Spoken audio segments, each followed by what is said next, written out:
All right, I want to start off by saying Brakatha Yahweh, Brakatha Yahweh Shai, Brakatha Yahweh, Brakatha Yahweh Shai, Brakatha Yahweh, Brakatha Yahweh Shai, Call Halal Yahweh, Ba'ashem Yahweh Shai, Ba'ashem Rakah Kwadash. Double honors to the apostles of GMS who rule well and who taught me this truth.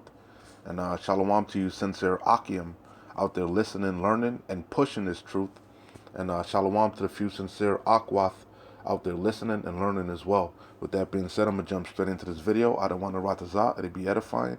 As usual, I'm going to go in the Rakah Kwadash. It's going to be real quick.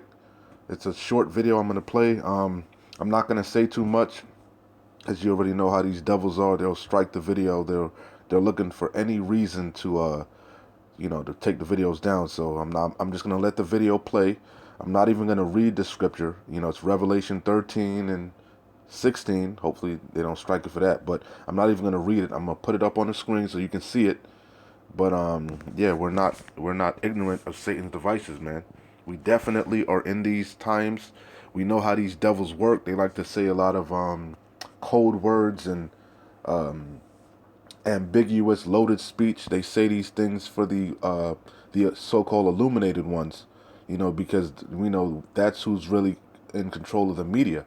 They're just doing the bidding of the wicked elite, man.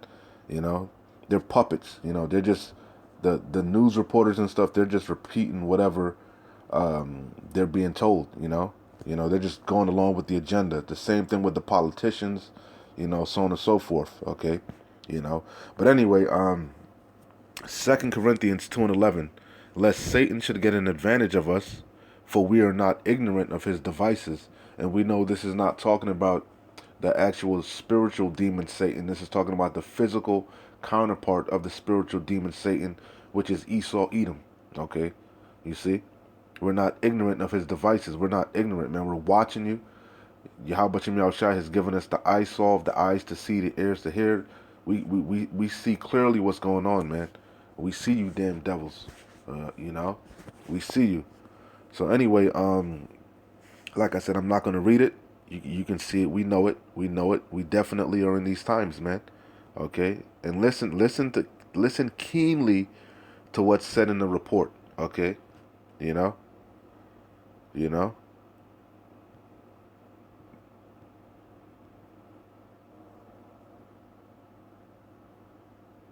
Okay, so we know it. Okay, we know it. It's a damn shame that you got to go jump through loopholes to do a damn video now. It's a damn shame, but to show you that the family of the word, man. All right. So anyway, let's play this video here. Salakia. It says, "Who warns pandemic will drag on deep into 2020?" From BBC News 21 hours ago, right? It says the you-know-what pandemic will go on for a year longer than it's needed to. It's like it will go on for a year longer than it needs to because poorer countries are not getting the you-know-what they need. The World Health Organization, WHO, says. Okay? But listen to what's being... I'm gonna drag it, me. I'm gonna remix it, when it gets to that point. But listen keenly, listen keenly. The World Health Organization has told the BBC it believes the coronavirus pandemic will go on for a year longer than it needs to because of the unequal distribution of vaccines. It comes as a group of charities have criticized the UK and Canada for themselves using doses from COVAX, the global program to ensure vaccines are distributed fairly. Naomi Grimley reports. It's the question we all keep asking. When will this pandemic end? Not as soon as it could is the answer from the World Health Organization. And we know there's a saying, never let a good crisis go to waste.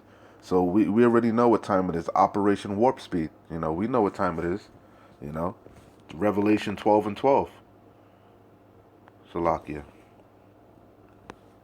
It comes as a group of charities have criticized the UK and Canada for themselves using doses from COVAX, the global program to ensure vaccines are distributed fairly. Naomi Grimley reports.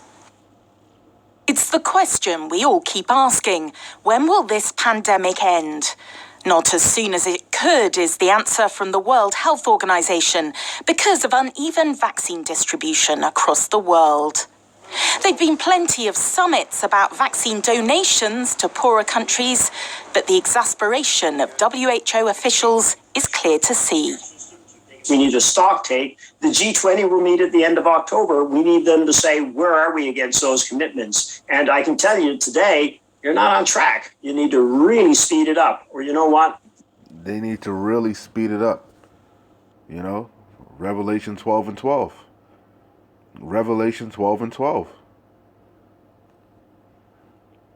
WHO officials is clear to see. We need a stock take. The G20 will meet at the end of October. We need them to say, where are we against those commitments? And I can tell you today, you're not on track. You need to really speed it up. Or you know what? This pandemic is going to go on for a year longer than it needs to.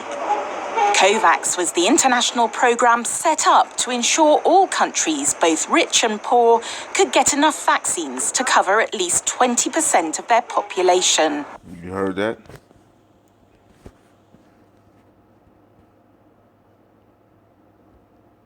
You heard that?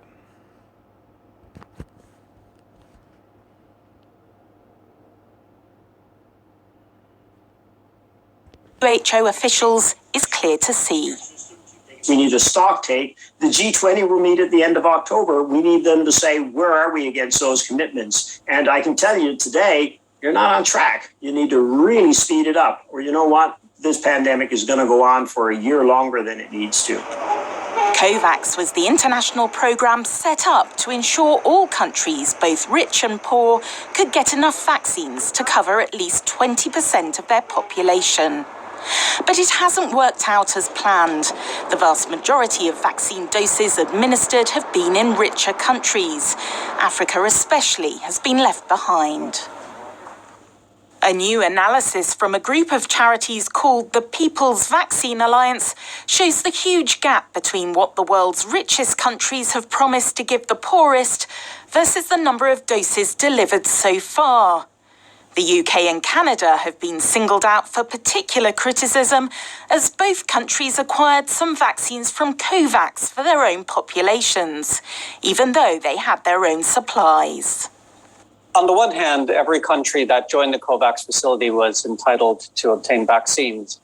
But these two countries obtained many, many doses through bilateral agreements that could best be characterized as hoarding. So the idea then that they would double dip and take more vaccines from the COVAX initiative really is morally indefensible.